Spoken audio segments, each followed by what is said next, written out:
Ser ciudadano, un ser íntegro y coherente. ¿Cómo está Juan? Tenemos a Juan Medina allí en línea. Estamos completicos de los dedos, ¿verdad? Bueno, solo pensé, mi hija hace promesas con los dedos. ¿Tú sabes cuántas veces hubiese tenido que cortarse ese dedo? Sí, por eso dijo, había que cumplir, pero a juro, imagínate tú. Ay, Sí, María bueno, Alejandra, feliz inicio de semana. Qué gusto de feliz, escucharnos. sí, qué gusto de escucharnos todos los lunes, abrir siempre con Juan Eduardo Medina, se escribe con H intercalada, se los digo así para que lo sigan en sus redes sociales, @Juan Eduardo.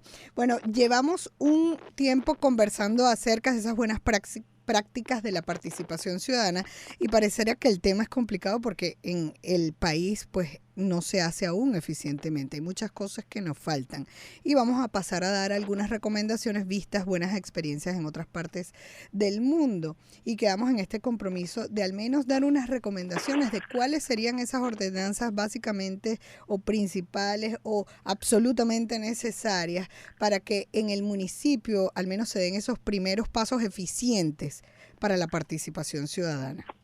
Sí, y muy importante lo que comentas, porque siempre tenemos en mente ver qué está pasando y cómo podemos nosotros montarnos en la ola de lo que está viviendo el mundo y no quedarnos atrás. En efecto, fíjate, la participación ciudadana es un pilar fundamental de la democracia y para nosotros aquí en esta sección y para ti en el programa es un principio fundamental porque la participación ciudadana es lo que nos hace ciudadanos en verdad. Si los ciudadanos no participamos, bueno, somos simplemente habitantes, no estamos siendo Exacto. ciudadanos. Pero la participación ciudadana se ejerce a través de muchos mecanismos. Y en el caso que vamos a hablar hoy, la transparencia y el acceso a la información pública es una forma de ejercer la ciudadanía. No podemos ejercer una ciudadanía completa, participar de manera efectiva si nuestras autoridades públicas no son transparentes. Y si además de ser transparentes no nos dan esa información para poder participar. ¿A qué me refiero? Bueno, no podríamos nosotros opinar sobre el presupuesto público si no lo conocemos. Ahí tenemos un ejemplo claro de la importancia del acceso a la información pública. Si los presupuestos municipales, los presupuestos públicos, no importa de qué instancia pública estemos hablando, aunque nos refiramos en especial a los municipales, no están públicos, no pueden ser consultados por el ciudadano, ¿cómo vamos a opinar sobre él? ¿Cómo vamos a ejercer Contraloría Social, pero además cómo vamos a aportar, cómo vamos a dar nuestras sugerencias, nuestras ideas, cómo vamos a cualquier aspecto de la participación ciudadana sobre eso? Por eso es tan importante el acceso a la información pública. Pero el acceso a la información pública está a su vez relacionado con la transparencia, porque si no hay transparencia, esa información pública sería incompleta o engañosa. Y en cualquiera de los dos casos es muy malo para la participación ciudadana. Imaginemos en este ejemplo que estamos poniendo que el presupuesto no se publica de manera completa o que se publica con cifras incorrectas o erróneas o manipuladas. Entonces igual ahí la participación ciudadana no se puede ejercer. ¿Qué hemos visto que en el mundo se está desarrollando para esto? Bueno, el mundo promueve que haya leyes de transparencia y de acceso a la información pública y en el caso que estamos hablando en materia municipal, que sean ordenanzas de transparencia y acceso a la información pública. Y ese es el requisito también de la OPG. Correcto, y ese es un requisito fundamental de cualquier organización que trabaje en estos temas. ¿Qué es una ordenanza de transparencia y de acceso a la información pública? Bueno, es una ordenanza que regula en el municipio esa obligación de poner, que es dicho sea de paso, un derecho fundamental, el tener acceso a la información pública, regula esa forma en cómo se va a hacer el acceso a la información pública, qué se va a publicar. Habíamos hablado la semana pasada de hay ordenanzas y leyes que tienen un listado de información, usted tiene que publicar esto, el A, B, C, D y E de la información, pero no solo es qué información se publica, sino también por qué medios se publica, con qué frecuencia se publica, quién es el responsable de publicarla, porque si las ordenanzas no tienen responsable y digámoslo así, con nombre y apellido. Es decir, la ordenanza no puede decir simplemente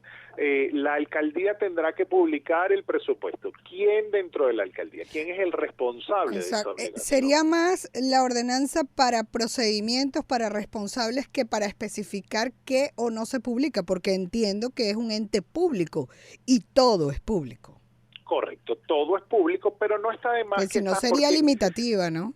las ordenanzas tienen una particularidad, que no solo es una ley que obliga, sino que propician y van educando. Es decir, en la medida que la ordenanza es clara, en la medida que la ordenanza contiene esa orientación para el servidor público y también para el ciudadano, se va avanzando en la materia. Y por eso las ordenanzas empiezan siendo más sencillas y a medida que pasa el tiempo pueden ir transformándose en ordenanzas más complejas, porque es como subir una escalera. Ya cumplimos este peldaño, bueno, vamos a un siguiente escalón, vamos a pasar a un siguiente piso para hacer mejor nuestro sistema democrático.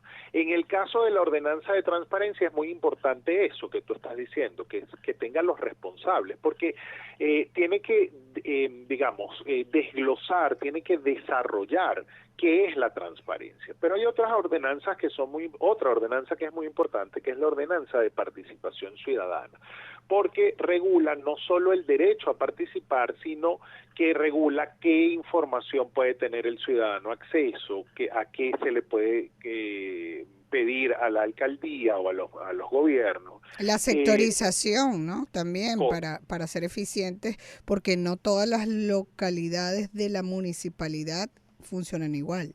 Correcto.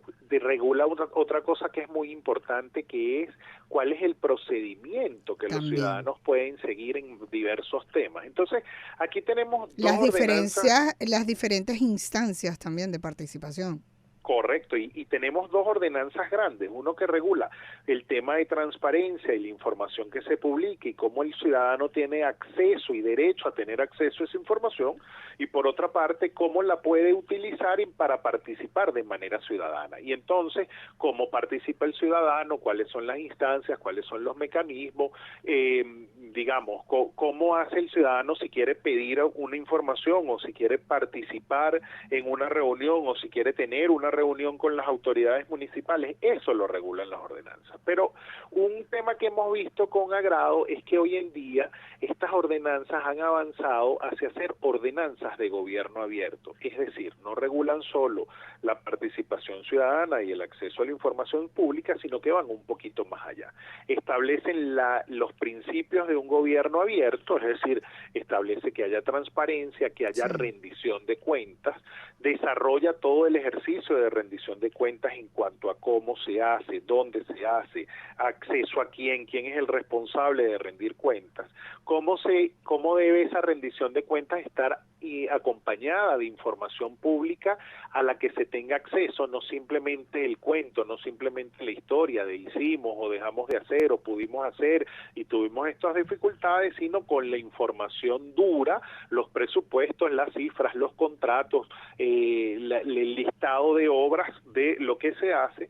Y esas ordenanzas de gobierno abierto que en el mundo están evolucionando, contemplan también todo lo relativo a la participación ciudadana. Entonces, para cerrar esta idea, fíjate qué importante que los municipios tengan instrumentos jurídicos que, más allá de cómo se llame la ordenanza, más allá de cómo se titule esa ordenanza, es el contenido que debe tener. Y ese contenido que permita que el ciudadano pueda desarrollar su derecho a participar en los asuntos públicos y que los servidores públicos estén obligados a permitir esa participación.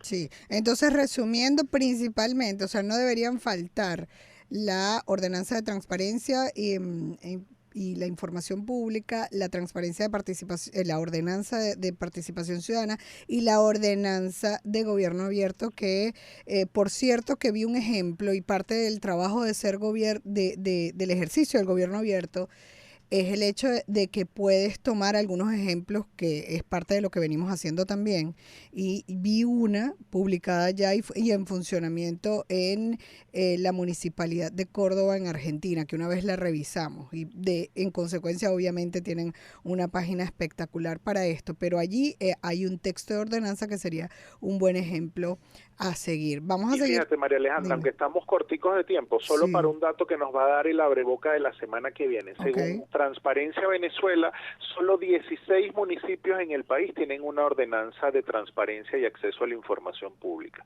Y estamos hablando que en el país hay 335 municipios. Ese dato está grave, ese dato está grave. Así que bueno, seguimos impulsando y explicando el por qué debemos avanzar en este, imagínate, esta es prioritaria, la de transparencia y acceso a la información pública. Muchísimas gracias a Juan Medina, lo vamos a seguir conversando la semana que viene, con él estamos todos los lunes, abogado con más de 20 años de experiencia en la gestión pública, síganlo en sus redes sociales, @JuanEduardo con H intercalada.